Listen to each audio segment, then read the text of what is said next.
Good evening, everyone, and you're all very welcome to Kilbarron Terryglass Historical Society March Talk on the history of entertainment in 20th century Ireland with a focus on North Tipperary. We welcome Mr. Ger Dooley, and we thank you, Ger, for agreeing to do the talk, and it is very much appreciated. Once again, I thank everyone for joining us from across the country, from the UK, and if there's anyone from any other country, if you wish, you may let us know during the talk. For anyone that doesn't know us, we're Kilbarron Terryglass Historical Society of the same parish on the shores of Lough Derg in North Tipperary. I would like this evening to say a very special hello to all our members because it's over 12 months since we have met or seen some of you. And we look forward to when we do meet up again. The facility that we have here tonight in Zoom has been excellent in keeping us, I suppose, in touch with each other. And that's down to the man that's doing the hosting, Niall Heenan. And it's not just that he has hosted the talks, but he has also encouraged us to use the facility in Zoom to continue with our monthly lectures. And in so doing, continuing to keep in contact with everyone and keeping the society going through these past 12 months. I'd like to thank Mary Flynn tonight for organising this talk. And often it's only me or you either only see me or hear me, but there's a committee that works along beside me. And also all the members who are great support to us and to everyone that's joining us tonight and everyone in the wider community. And it's everyone's support that keeps us all going. When Mary asked Ger to do a talk on, for us, we were thinking of basing that it would be based on one of his books, Ger's book out on Nina 1914-1921, Years of Crisis, or Ned Quinlan in the War of Independence in Roscrea. But Ger suggested that we do this talk tonight, and you know we're delighted that he has, because after the last 12 months it's been quite difficult, and I think we all need a little bit of light entertainment. And we look forward to the talk with Ger in just a few moments. If you get a chance, I would suggest that you try and get your hands on some of Ger's books. And I said to him yesterday that I hoped I wasn't insulting him when I said he got so much information into especially the one on Nina. It's a small book, but he has so much information in it with so few words. And it's excellent. It really is good. And I'm going to take a note out of that and use probably maybe a few less words now as well. One of the things I was thinking of tonight was, you know, we've sort of longed for when we could get back into a hall, but I think maybe the fact that we're all sitting at home tonight is probably appropriate because a lot of, I suppose, the early dances and singings and that were around the fire. So with that in mind, and your videos are off, so no one will see. And if there is a bit of music, maybe you'd be tempted to push back the chairs and the tables, but as they say, mind the dresser. So with that, Ger, I'm going to hand it over to yourself. And as I said, we're very, very grateful. We welcome you, and we'll chat to you all again in a little while. And over to you, Jim. Thank you, Helen. Well, what a magnificent welcome. Thank you so much. Really humbled by your few words there. It's really great. And compliments to Mary and Niall as well, and everyone in the committee of Kilbarron Terryglass Society. As I was saying to the guys yesterday, I deal with a lot of historical societies up and down the land giving talks, and I can say hand on heart that your ability to adapt in this year, this very difficult year we've had, is really unparalleled. I am given talks on Zoom and stuff like that for several societies in the last few months, but I have to say the engagement and the encouragement that I've seen from your societies is second to none. So a big boolabus for all of you there. So okay, let's kick off. So a little bit about myself. Let me just get my mouse here and go there. So I'm not trying to sell anything because most of my books are out of print, which is a good thing, I suppose, apart from my Nina book. But my name is Ger Dooley. I'm from Camross in County Laois. I live in Dublin. That's where I'm talking to you from now, in Donabate, in beautiful North County Dublin. I live here for the past 10 years with my wife, Laura.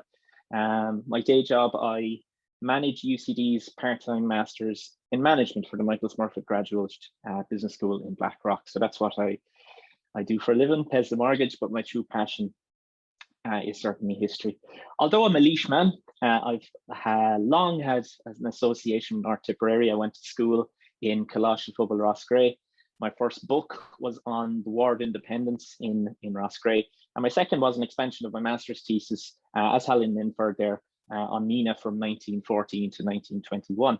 My other book, my most recent one, it's a tome on my own home parish of Camross. And if you want to find out more, I have a website, the rather unimaginatively titled gerdooley.com. If you want to check it out in your spare time, there you'll see more about what I'm doing at the moment.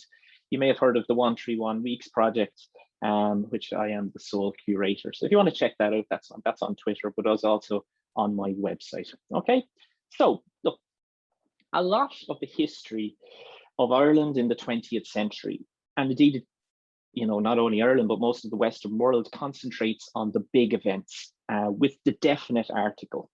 So you have the Easter Rising, the War of Independence, the Civil War, the Economic War, the Emergency, the Troubles, the Celtic Tiger. And indeed, in the 20th century, 21st century, excuse me, will be no different when we speak about the COVID-19 pandemic. And it can be very easy to fall into the trap of thinking that these events were the true definers of life in Ireland, when for a large part, many of these events, they weren't really at all. Life, especially in rural Ireland, hardly changed for the vast majority from pre-independence to the early days of the Irish Free State. The oft quoted example of the post boxes turning from red to green being the only perceptible change has an awful lot of truth to it.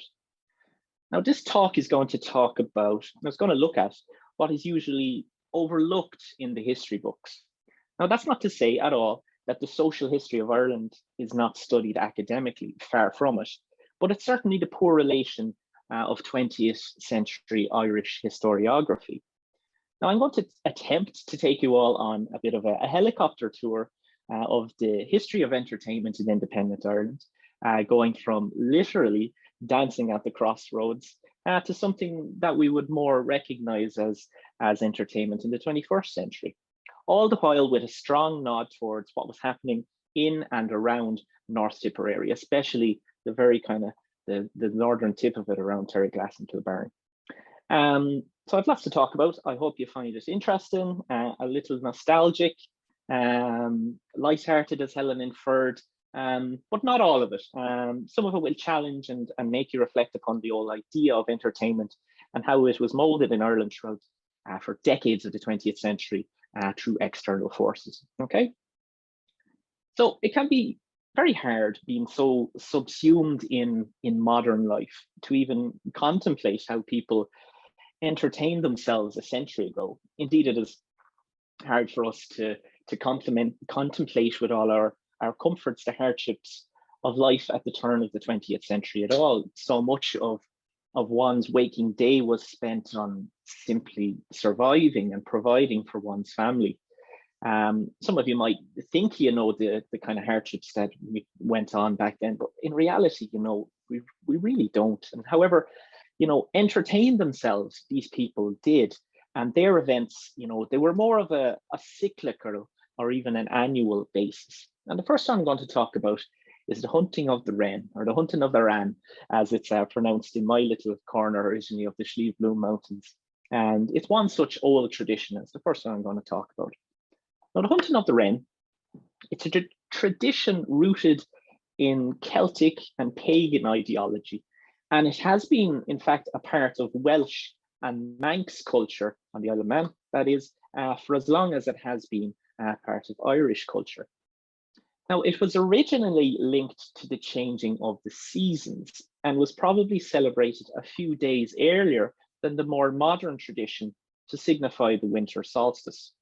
And as with many pagan traditions, the hunting of the wren morphed with the coming of Christianity to these shores, and morphed again to suit a more nationalist outlook. So what do I mean by that? So by the turn of the 20th century, for example, in Cork, the tradition of the wren was rooted in a story of a battle between the Irish and the English. And that late at night, as the Saxon invaders slept, the native Irish were creeping up towards their tents and about to attack, when a flock of wrens flew into the English tents and awoke them. Another variation had it that the pecking of the wrens upon English drums awoke them. Either way, the wren ruined the plans of the Irish, and things invariably didn't end up too well for them. Hence, the wren had to be hunted by the Irish as revenge for eternity. Indeed, depending on how the course of Irish history was going, this tale could replace the early Saxon invaders of Henry II with the Vikings, going back earlier, or Oliver Cromwell's troops, whatever kind of suited the narrative at the time. Now, the wren was literally hunted on Christmas Day right up until at least the late 19th century and later, far later in some parts, in fact. For instance, around Mallow, sticking down in Cork, the boys of that locality would, after their Christmas dinner, arm themselves with sticks and stones and go to the furze bushes around and rouse the resting droline and kill it.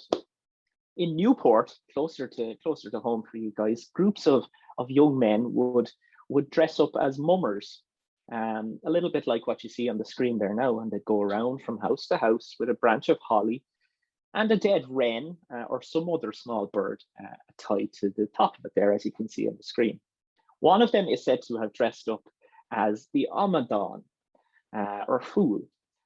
His coat, and this is as described to the National Folklore Commission, his coat is a sack with holes in it for his head, legs and arms to come through. His headdress is a hare skin, and on his face he wears a hideous mask. So you can see the kind of idea there in the screen very clearly.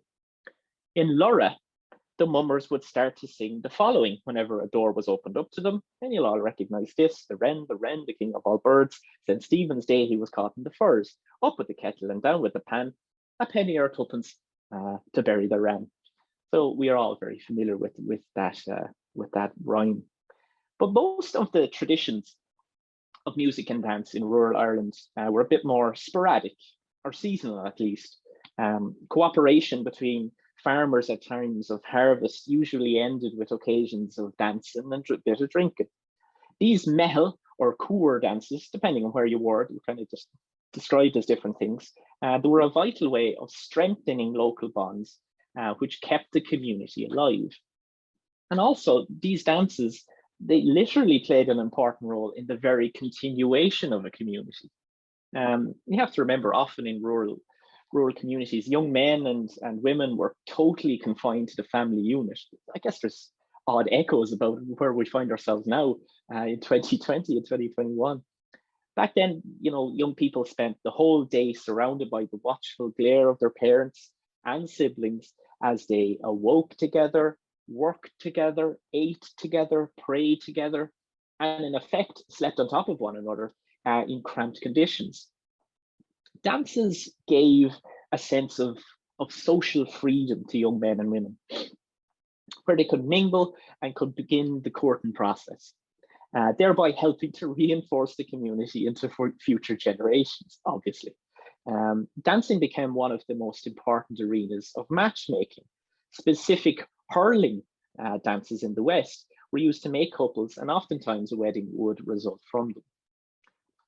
Dances also played an important part during Ireland's bloody transition to independence too.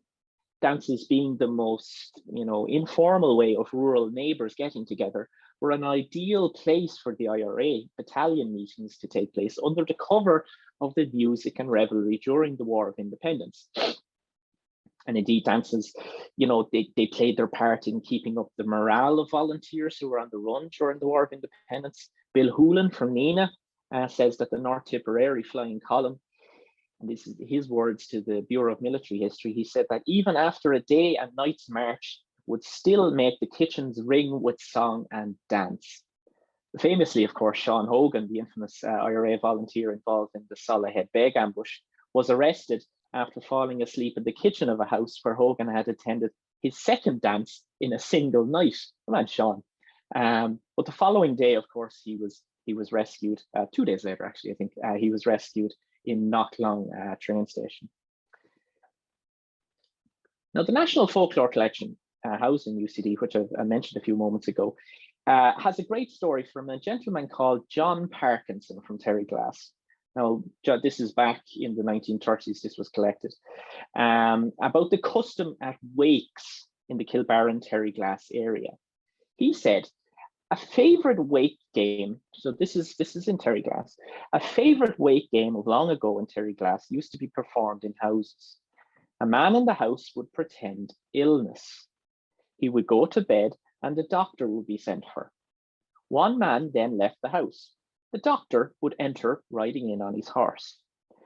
This was represented by two men, one on the back of the other.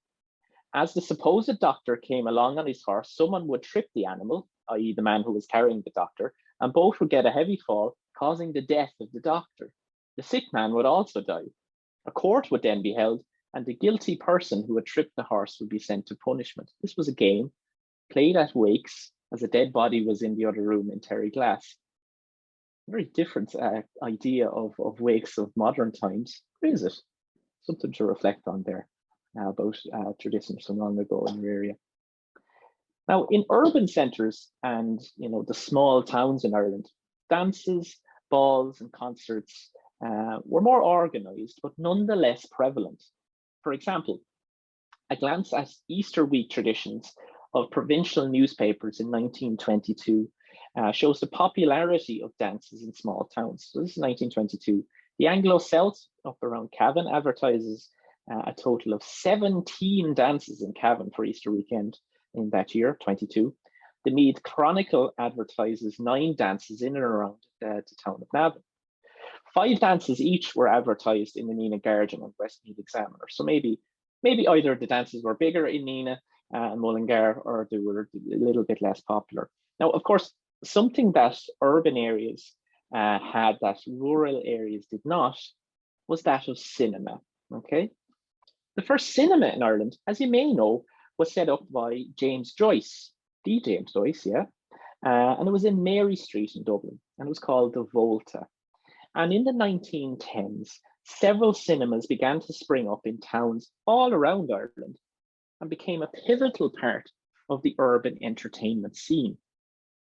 Now, last year I wrote a lengthy piece on the history of cinema in County Laois for the Leinster Express newspaper. And if you Google it, you'll be able to find it on my website.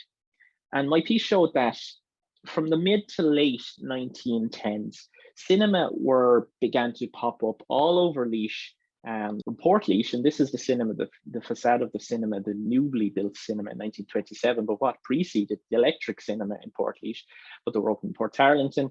And in North Tipperary, film reels were being shown in town halls, such as those in Nenagh. Now, by their very nature, cinemas were prone back then to fire. And smaller venues were often operating with older second-hand projectors that easily overheated, causing the highly flammable film reels to catch fire. Now, all cinemas in Ireland had to apply for a license before opening. And in order to attain a license, projectors had to be encased in a fireproof booth, and the building had to have a number of fire exits. Now, whilst larger cinemas, like the electric cinema there in Port Laois, they strictly adhere to the licensing rules. Smaller venues and ad hoc cinemas, they ignored the guidelines, as you'd almost expect, and they just simply weren't getting these licenses.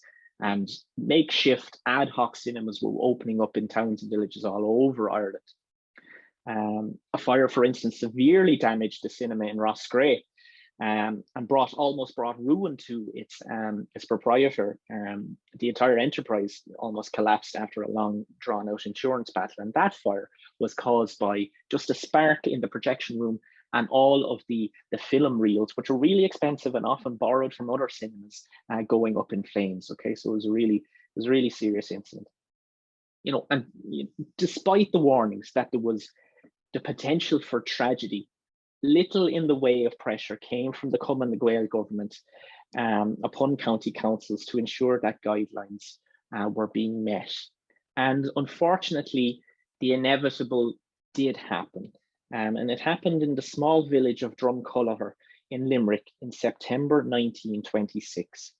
A local hackney driver organised for a projector and a copy of a movie called The Ten Commandments to be brought from Cork for an impromptu showing in a rented room in the village after Mass.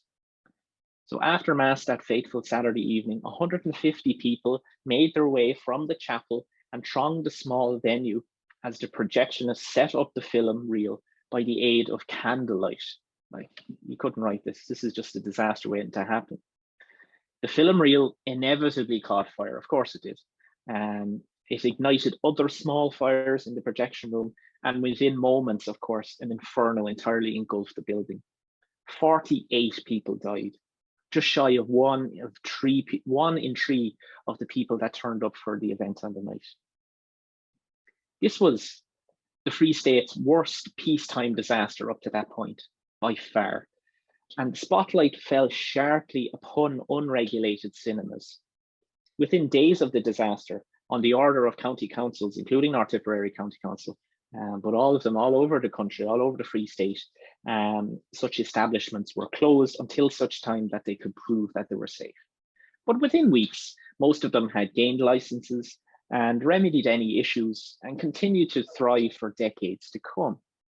Now, I could talk about this all day, so maybe it's a topic for another day, but the flourishing of cinema around your area was exceptional, with venues opening up in Meena, in Templemore, Roscrea, Burr, Killaloe, Tullamore, Portumna, among others.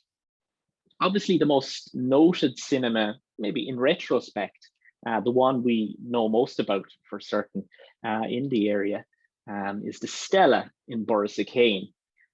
Obviously, the topic of a noted book, which was made into a film not all that long ago, starring Martin Sheen, of course, who had very close links to the area, of course. Now, Terryglass had its own cinema. These are two advertisements proving it. I said this to the guys yesterday, and they weren't entirely sure about the cinema in Terryglass. So maybe some people can type it into the chat box so we can discuss it after I finish up in about half an hour or 40 minutes or so. I suspect that the Terryglass cinema was no more than cinemas being shown in the local hall, but maybe somebody can tell me. But both of these advertisements are from 1955. And you can see there, Terryglass Cinema, Mickey Rooney, and Robert Preston in My Outlaw Brother. And then at the other one there, the All-Ireland Hurling final was shown in Terryglass Cinema in 1955. Now, something else that the urban centres had was the circus. And it's something that is never really talked about in Irish historiography, the importance of circuses in Ireland. And it's something I'm really interested in because I think it's really important. You know, forms of circuses had been touring Ireland since the early 19th century. And generally they were from the continent. The first true indigenous Irish circus had its root in the late 1830s. And a young shoemaker from Denmark Street in Dublin, his name was Patrick Duffy, he fell in love with these traveling circus troupes, so much so that he went to England with his wife and they trained as acrobats and toured England and Europe. And of course, they established Duffy Circus when they came back, which is still on the go. In 1843, one of the first circus events in the Midlands was recorded when the Circus Royal visited Mount Rath in County Laois. This circus was operated by a Mr. Hughes. This is in 1843, remember. And Mr. Hughes was said to be one of William Batty's finest performers in Astley's Amphitheatre in London, historically one of the first circuses in the world.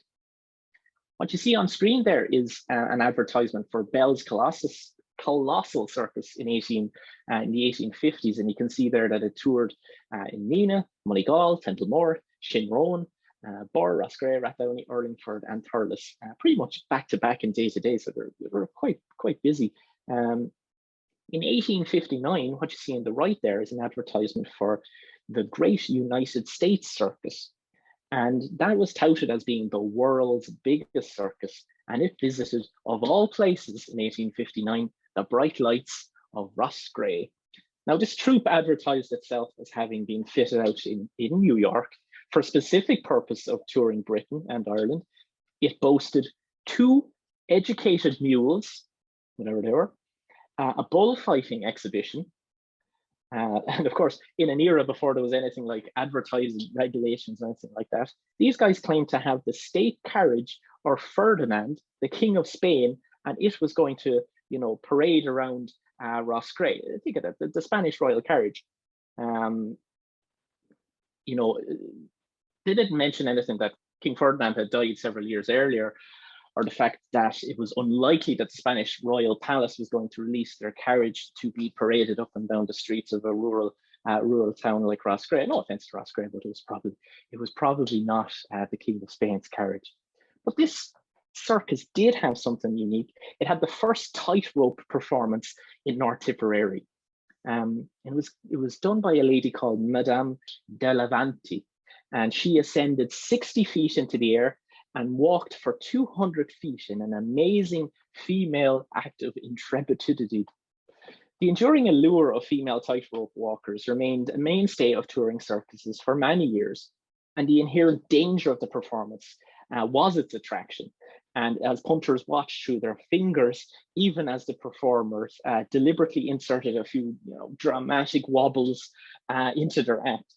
Variances to the standard tightrope act included the ascent of a revolving ladder, suspended from the big top canopy or stuff like that. In fact, in 1929, during a United Circus performance in Roscrea, a trapeze artist called Miss Elizabeth Scott, she actually lost her grip on one of the rungs of the ladder and fell 20 feet to the ground. This is in Roscrea in 1929. Remarkably, after being attended to for over 20 minutes, she actually continued her performance. Fair play to her. So look, much of what I've talked about so far, it comes from pre-independence years, the mid to early 1910s. Obviously, the traditions that I spoke of already did not cease after the Civil War. The wren was still hunted, sets were still being danced, but more broadly speaking, the years of the infantile Irish Free State, society began to change a little bit. Now, it was largely driven by an ever-growing influence of a new middle class and, of course, by the Roman Catholic Church. Now, around the time of independence and its immediate aftermath, clerical opposition to dancing, especially set dancing, was mounting. The church's opposition to dances was linked to their developing campaign against all forms of company keeping. The famous Kerry playwright Brian McMahon noted how he believed that the whole artillery of our Irish church had been brought to bear on that mysterious subversive force, the company keepers. And as these immoral dances were the prime arena for company keepers, the church refocused their efforts in their campaign of condemnation against them. Now, this man here, he was the Archbishop of Tuam at the time. His name was Dr. Archbishop Thomas Gilmartin. And in his Advent address in 1924, he said a lot of things. Let me pick out some bits of it here for you. So this is what the Archbishop of Tuam said in his Lenten address. Advent address, sorry. Priests are forbidden to allow dances in any building under their charge, where intoxicating drink is distributed, or where in the absence of elders, the youths of both sexes congregate.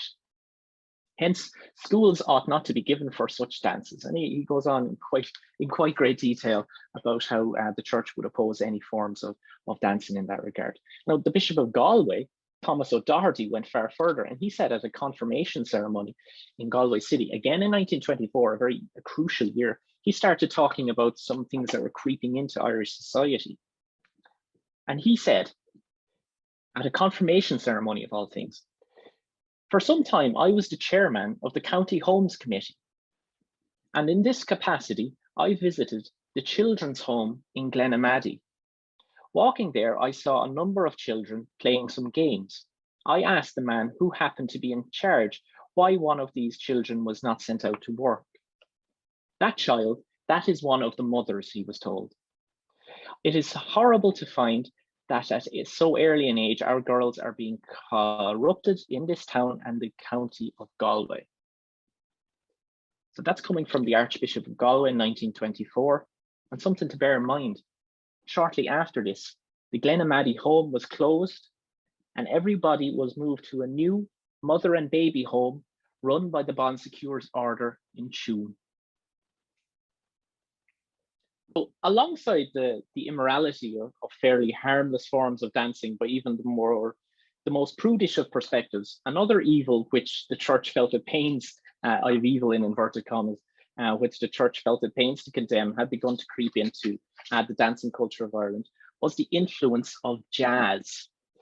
Now, jazz was a generic catch-all term for new music and dancing influenced by the Roaring Twenties culture in the United States. And new dances such as fox trots, two steps, shimmy shakes, and the cakewalk were an absolute anathema to the church, as you can imagine. So the Gaelic League also believed these foreign dances had the potential to harm their campaign of cultural nationalism and hinder their development of Cayley dancing.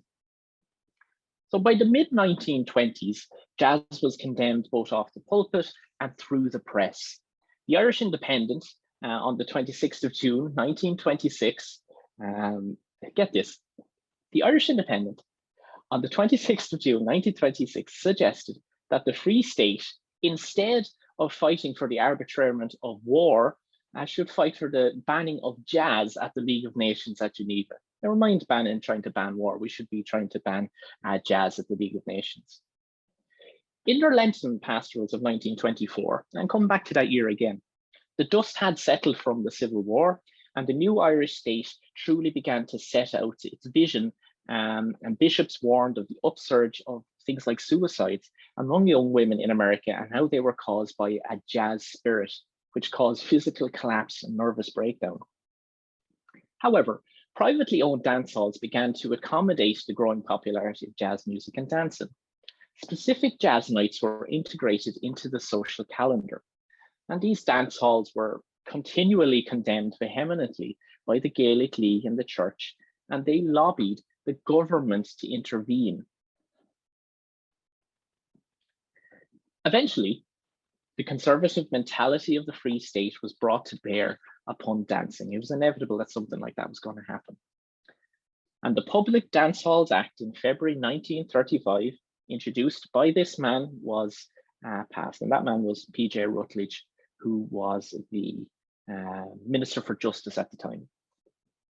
Under this act, no place, whether licensed or not licensed, for the sale of intoxicating liquor shall be used for public dancing unless a public dancing license granted under this act is in force in respect of such place. Anyone in breach of the act was liable to a hefty fine of £10 for every day the premises were used illegally. And in the months that followed the introduction of the act, legal notices such as these sprung up in local newspapers for months. Now, two of these are taken from the Nina Guardian, and they relate to the establishment of a dance hall in Scariff and in Toomevara. Now, the act was of huge cultural significance. First of all, it was the death knell for the house dance. Dances were raided across the country by members of An Garda Síochána. People eventually began to be prosecuted for hosting dances. Prosecuted. The case of William Kelly, which was brought before Longford District Court, was typical of the scores of similar cases being brought before courts all over the Free State. On the 10th of November 1935, a sergeant entered this man Kelly's home to find 30 people, 30, dancing in the kitchen, and a further 15 playing cards in another room. Kelly admitted he charged admission of 1 shilling and had a card game, and the first prize was a turkey. Kelly, who was described as being a very poor man, said he did not know he needed a license. How would he? He was prosecuted under the First Offenders Act. This case shows the economic reliance many members of the rural community had upon hosting small dances, and the draconian 1935 Act deprived them of an important source of income. The exacerbation mutely held by many in rural Ireland was given voice by a solicitor in Bantry. His name was W.T. Wolfe, and he said, whilst defending a man brought to court on a similar conviction, he said that the traditional hospitality and the time-honored tradition, the time-honored social intercourses of people living in remote country districts were being shattered, and I love this, being shattered by pseudo-virtuous acts of Parliament. Even the homely country dance was made to assume a criminal tinge. Now, the significance of the Dancehall Act could also be seen in the extenuation of two different music and dance cultures in Ireland. So you kind of have a divergence in the road. Now, this divide stems from the passing of the control of dances from the people to two groups, the Catholic Church and entrepreneurial dance hall owners. This was all happening at a time in the 1930s when there was a huge rise in the construction of parochial halls all over the Free State. Most of them had a very similar layout to this one. This is the blueprint of a hall built in the 1950s in my home parish of Camross in Laois. It was in this setting, in that hall bit in the middle there, that the parochial hall music and dance culture emerged. These parochial halls tended to host more traditional Ceilidh evenings. The parish priest could directly organise and oversee these dances, and his looming omnipresence was felt in the halls as young men and young women were morally obliged to keep a safe distance from one another. The observation of one's own community usually drove young people to halls outside of their locality where they could, in a very limited capacity, let their hair down. Now, these larger venues, they weren't designed for this, you have to remember. They necessitated a change in the way traditional Irish music was played. Now, think about this for a moment. These halls, they're not concert halls, they're just bricks and space, air, sound bouncing off everywhere. It actually necessitated a change in the way music was played. Greater volume was needed. So the solo fiddler or bodhrán player was superseded by large Ceilidh bands. Many traditional tunes, which had been handed down from generation to generation, did not transfer well to these new venues, and instruments and old tunes were soon lost forever. The 1935 Act, which was designed in part to exclude foreign influences, practically contributed to the undermining of an Irish folk music tradition. I'll read that again because I find it fascinating. The Act, the 1935 Act, it was designed to exclude foreign influences. It practically contributed to the undermining of an Irish folk music tradition. Of course, the continuing popularity of jazz music and dancing combined with the Dancehall Act were seen as opportunities to make a considerable amount of cash by building and running ballrooms by entrepreneurs. These were more modern facilities, which could ensure a more comfortable experience for dancers, as opposed to the dark, cold and damp parochial halls that you could see the condensation coming down the walls. Also, the absence of an overseeing parish priest appealed to many young dancers who did not want to be chastised publicly. Now, the divide between the parochial hall ethos and the dance hall ethos widened in the 1940s and 1950s for that matter. This was due to the proliferation of new musical genres from America, which were embraced in the ballrooms but resisted in the parochial hall. The sounds of artists such as Bing Crosby, George Formby, Frank Sinatra, and Judy Garland made their way into Irish homes on the increasingly popular medium of radio and on gramophones. Rock and roll music began to emerge in the early 1950s, and all of these influences combined to create a near unique Irish phenomenon, the show band scene. Now, the first true show band was called the Clipper Carlton, and they were from Strabane. They abandoned the traditional music sets and began to move around the stage with their instruments, emulating the likes of Elvis Presley. Brendan Boyer and his Royal Show Band took up the Clipper Carlton's lead, and they became the pin-up boys of the show band craze. And just as entrepreneurs had seized upon the jazz craze of the 1930s, ballrooms that could hold up to 4,000 people were constructed to host show bands. And who were the best of them? Well, two brothers from Roscommon, Jim and Albert Reynolds, built Ireland's first chain of ballrooms. And across the country, businessmen adopted the Reynolds idea and constructed their own regional chains. This was the Reynolds' first ballroom on the left-hand side of the screen there, and it was called the Cloudland, and it was in Rooski. It was built in September 1957. And on the right, you can see an advertisement for a standard enough evening of merriment in the Cloud Ball, in the Cloudland. And look at I find very interesting the different audiences that they cater to. Two very different audiences that the Reynolds are trying to cater for. He was clearly preparing for a very illustrious career in politics later on. At the height of the show band craze, there were over 450 ballrooms with 10,000 people employed in the industry. Staggering numbers. During the show band years, which lasted until about the early 1970s, the whole courting process in Ireland was changed forever. And I don't want to overstate this, but at a time when Ireland's marriage rate was by far the lowest in the world, or in Europe at least, the increased ease of meeting new people from outside one's community helped, albeit in a small way, Ireland's slow population growth from the 1960s on. And I don't need to explain too much more about that. Each locale had its own show band icons and music and dancing events. On the screen there and on the right-hand side, it's from 1960, and it features on the poster indeed for tonight's talk. And it's from the Kilbarron Muintir Carnival and Marquee Dancing Festival. And it was held from June 26th to July 10th there. It's a very interesting mix of show band and Cayley dancing, with a camogie match thrown in for good measure. So you see bands like Dennis Cronin and his band, Jimmy Whelan and his band from Nina, the Tulla Cayley Band, who are known and advertised as the All-Ireland champions, Andy Hennessy and his orchestra, Jimmy McCarthy's band, and pitched off by the Skyrockets. Now let's go to somewhere else in North Tipper. In Roscrea, you had the Billy Cummins Band, and later the Billy Cummins Radio Band. And they had the Black Knights as well in Roscrea.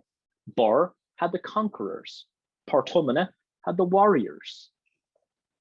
And around Nina, you had the likes of Eddie Sheridan, Johnny Shore, Eamon O'Toole, Danny Walsh, Tom Gainey. And Tom Gainey actually had a band that was called Tom Gainey and the Melody Makers. So no matter where you were, different towns had their own show band icons to kind of bring up the mantle for themselves. Now, at the other end of Ireland's cultural spectrum, the more traditional elements of Irish music and dancing reacted to social changes in Ireland and changed accordingly. In January 1951, a meeting of the members of the Pipers Club of Dublin and local musicians in Mullingar resulted in the formation of Ceoltas Ceoltóirí Éireann, and the first Fleadh Ceol was held in Mullingar later that year, attended by a crowd of 1,500 people. Now, to paraphrase the festival's founders, the Fleadh aimed to arrest the decadent trend evident in Irish life. But the Fleadh proved to be an absolutely instant success, and attendances mushroomed. 60,000 people attended the 1963 event in Mullingar, quite a jump in the 12 years since it was established. It continues to flourish to this day. Unfortunately, not in the last 2 years. It might be happening again for a while. But for instance, the 2013 renewal of the Fleadh Ceol in Derry attracted 400,000 people, maybe not unique people, but coming back on day, there was 400,000 people passing through the doors, so to speak. It's one of the world's largest music festivals, no doubt about it. And around here, there are branches of CCE in Burr, Roscrea, Nina, and Newport, of course. So as emigration rose in the 1950s, a new Irish diaspora began to relate to their native culture through folk ballads, and an urban folk revival emerged in Ireland around the early 1960s. And the most prominent of the urban ballad groups that emerged during this time developed their skills in, among other bars in Dublin, O'Donoghue's on Bagot Street, the Abbey Tavern in Howth, the International Bar on Wicklow Street, the Royal Marine Hotel in Dunleary, and the Embankment in Tala. All of them still open with the exception of the Embankment. Sorry, none of them are open now, unfortunately, but you know what I mean. And it was a Dunleary man by the name of Ronnie Drew. And he was drawn to the scene after he returned from Spain, where he had taught English for a while. He formed the Ronnie Drew group with Luke Kelly. And that was the name of the band. And in it was Luke Kelly, Ronnie Drew, obviously, Barney McKenna, and Kieran Burke. John Sheridan would join shortly afterwards. As they embarked on their first tour of Ireland, Luke Kelly was reading James Joyce's famous collection of short stories, and they decided to rename themselves the Dubliners. And you know, like some of the rockish ballads of the Dubliners, they and also the likes of the Furies, they flew in the face of some of the more conservative elements of their parochial hall ethos. It was more reflective of a growing social radicalism in Ireland during the 1960s. Now, the concept of the music of these groups was enjoyed by audiences across Europe and served to merge the concept of music being traditional and yet being popular. Now, alongside the popularization of ballads, Sean O'Riordan's folk orchestra innovations helped to pave the way for folk supergroups such as Planxty and the Chieftains. Now, by their very nature, as inherent forms of expression, forms of music and dance were very difficult to control by the state, obviously. However, as radio emerged as a technology which could effectively propagate a culture which the Free State desired, state control became a matter of priority. And the far-sighted 1926 Wireless Telegraphy Act provided for the establishment of a state-run radio broadcasting station. 2RN was launched on New Year's Day, 1926. And the station's main aims were to foster Irish language and culture and protect the country from the perceived harmful influences of foreign broadcasts. The opening transmission in 1926, which included a bilingual address by Douglas Hyde, who would later become Ireland's first president, could only be received clearly at a radius of about 20 miles due to 2RN's weak 1 kilowatt transmitter in Phoenix Park, so it wasn't great. However, in the very uncongested radio spectrum of the mid-1920s, fairly reasonable reception was picked up as far away as Monaghan and Galway. Now, following a brief residency in Little Denmark Street, 2RN Studios moved to a floor in the GPO, and that's what you're seeing there. And it was the GPO, of course, a very, very famous site in radio broadcasting. It was the site of the first ever radio broadcast ever in the world. And it's acknowledged as such by Marshall McLuhan, the famous Canadian professor in communications. The cramped quarters with which the station found itself in reflected a largely stinted enough schedule on the radio in 1926. Additionally, 2RN had limited success in fostering Irish culture and language. Ironically, it was 2BE, Belfast BBC station, which did more to promote Irish culture than 2RN in the early years. 2BE, the Belfast station, regularly featured Irish traditional music and full-length Abbey theatre productions. So that's interesting to note there, that it was actually the Belfast station that was doing more to promote Irish culture than the Irish station. Now, on the left-hand side there, you see the listings for 2RN on an average day. I just picked one at random. Monday, October 22nd, 1928. Now, there are certainly bursts of Irishness, but the content is not exactly maybe what you'd expect. You've got recitations, you've got a lot of classical music. You do have Cayley trios. There's certainly blasts of Irishness there, but it's perhaps not exactly what you would expect it to have been. It wasn't until the late 1930s that radio began to realize its potential as a mass medium. Pivotal to radio's accessibility to the masses was the erection of a new transmitter in Athlone, in which that enabled the station to broadcast nationally. Radio Éireann, as the station would become known in 1938, from 1938 on, it propagated the cultural nationalism of Fianna Fáil, who was in charge at the time, who set about creating a hegemonic Gaelic and Catholic state. Radio Éireann began to diversify its programming to that end. On the other side of the screen there, you can see the listings on Radio Éireann from another random day, the 12th of August, 1938. So there's 10 years between these two listings. And you can very much see the change in programming. There's very much, in 1938, there's very much more a focus on Irish culture, although the classical music still features very prominently. Of course, most evident is the fact that the day ended now with the national anthem. So you see there at 11 o'clock, anthem was played to wrap up the broadcast. And this was done for, I remember, the national anthem we played on to end that broadcast on television and radio. Now, in terms of music, Radio Éireann unsurprisingly stood on the parochial hall side of the music divide. Seamus Clandillan, the station's first director, was a Gaeilgeoir and noted collector and performer of Irish songs. TJ Kiernan actively encouraged the development of Céilí bands and made increased programming for them. Fans of popular music, they were largely ignored by Radio Éireann. However, stations such as the American Forces Network, and in particular Radio Luxembourg, specialized in this kind of musical programming. And despite Radio Éireann having a large lead in listener figures, these stations, the American Armed Forces Network and Radio Luxembourg, were very popular, especially amongst girls aged between 14 and 24. Radio Éireann was also committed to developing classical music and brought together a 24-piece orchestra for the first time in 1936. As resources steadily grew, news reporting was given far more coverage. For the first time, members of the general public could access and experience historical events live in the comfort of their homes.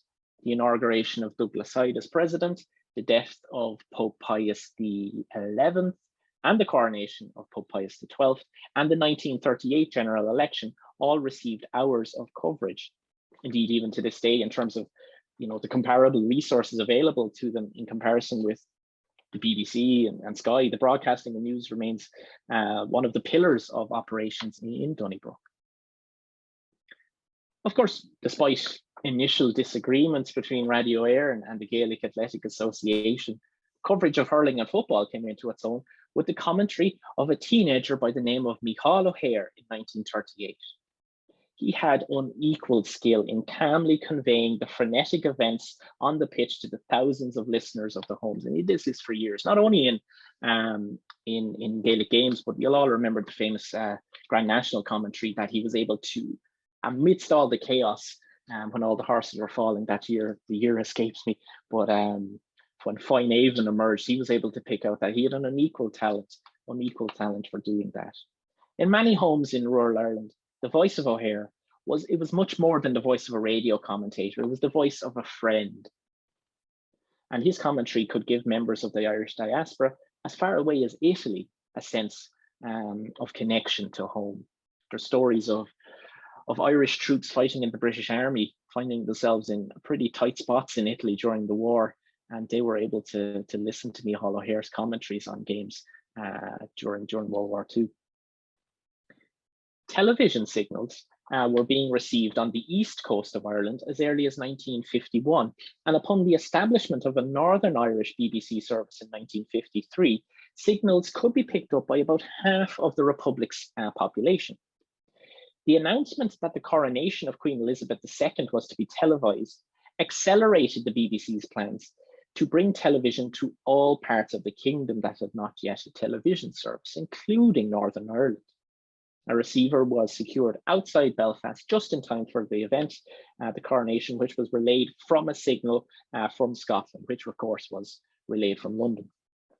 Both the church and government discussed the implications of a new Irish television service.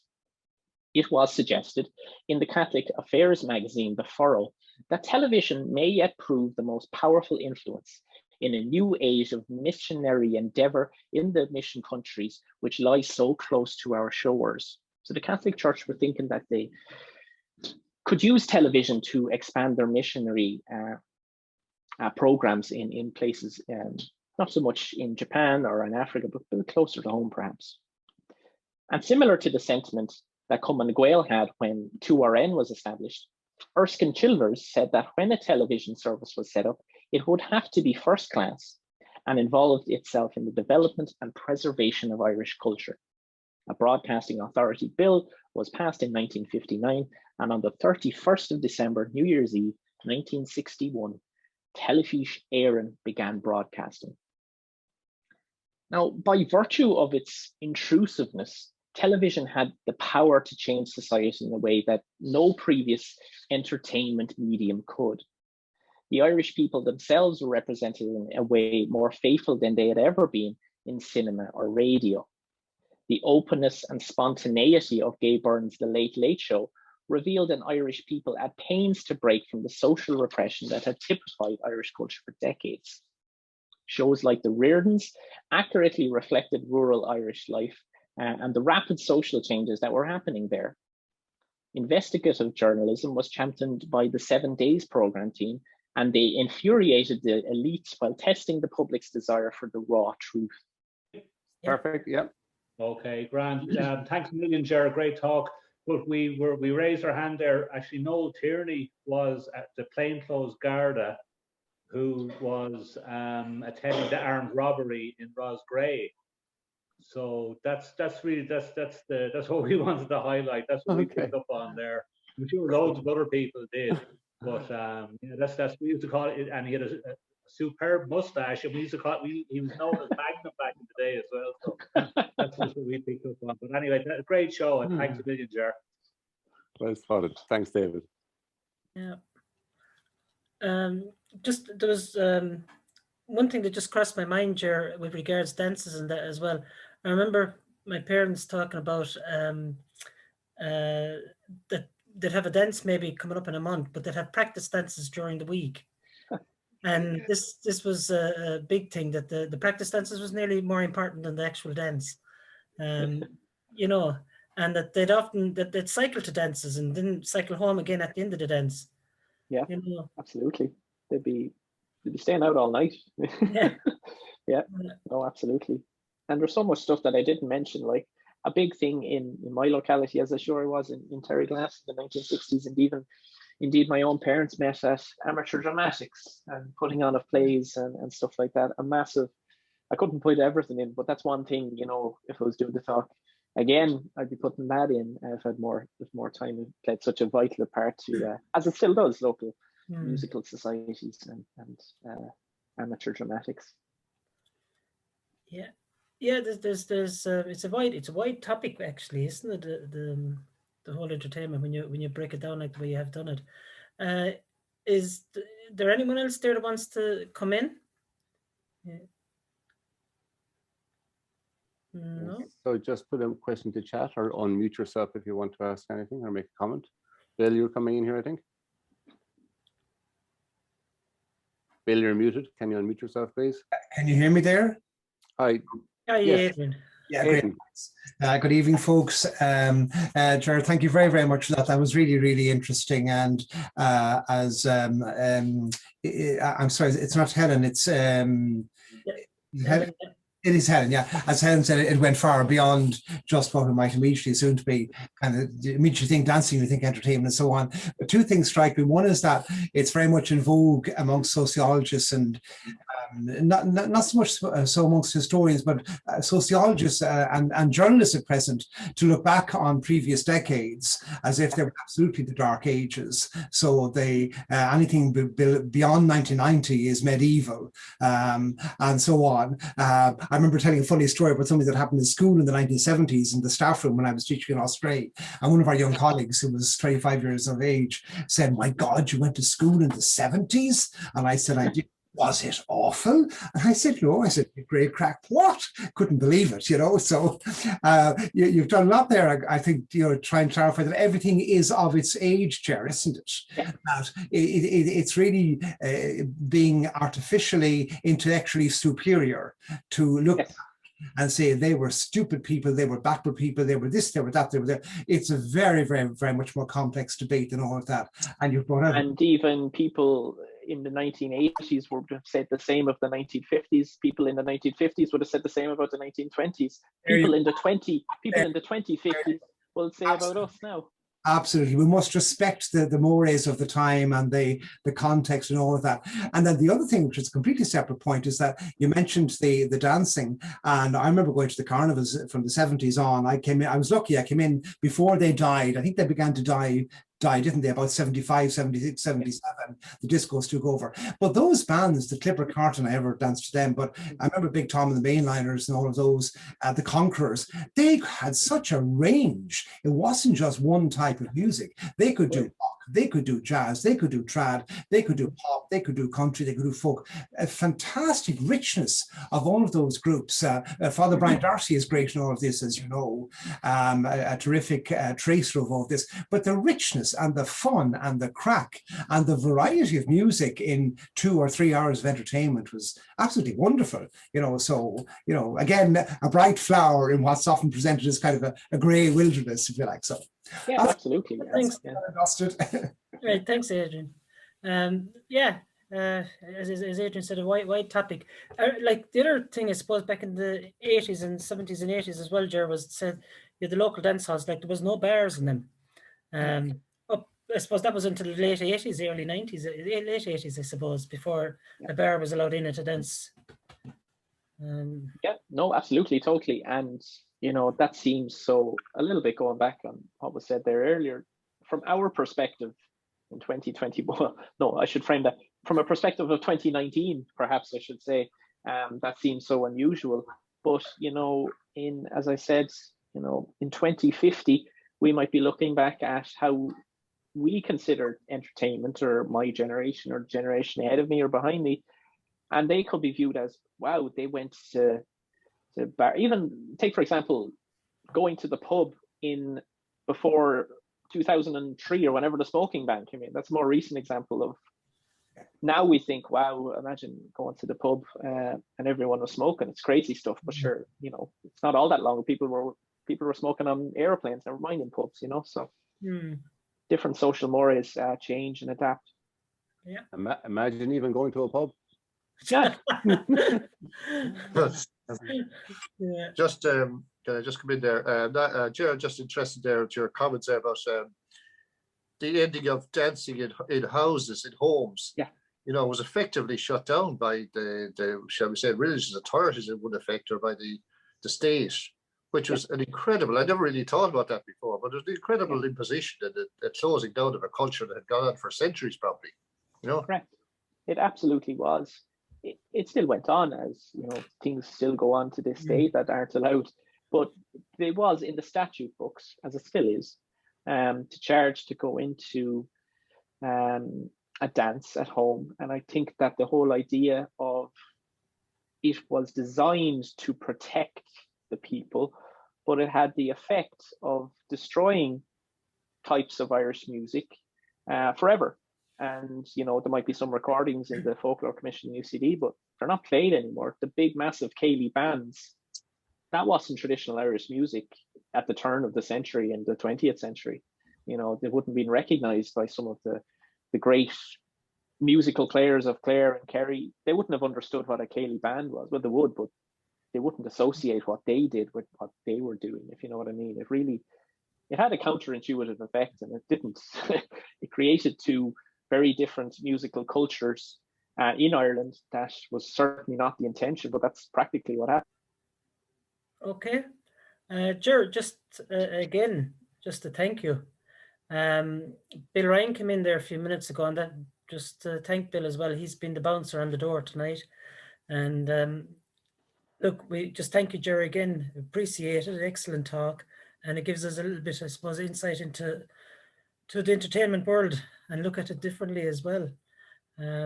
It's excellent. And like the clips now bring back a lot of memories, I'd say, for many people. I want to thank again everyone for joining us. Thank Niall again for hosting it. And I suppose to wish everyone as well, I suppose St. Patrick's Day is next Wednesday, and wish everyone a very happy St. Patrick's Day. It's a different one again this year, but make the most of it. And Ger, if you want to have the last few words, we'll let you close the meeting, Ger. I was just telling you're an absolute credit to your community, and fair play to you all. I was thinking about the ideas of historical societies earlier today, you know, a lot of people get hung up on the idea that historical societies are, their sole remit is to preserve the history of locality, and that is indeed very, very important.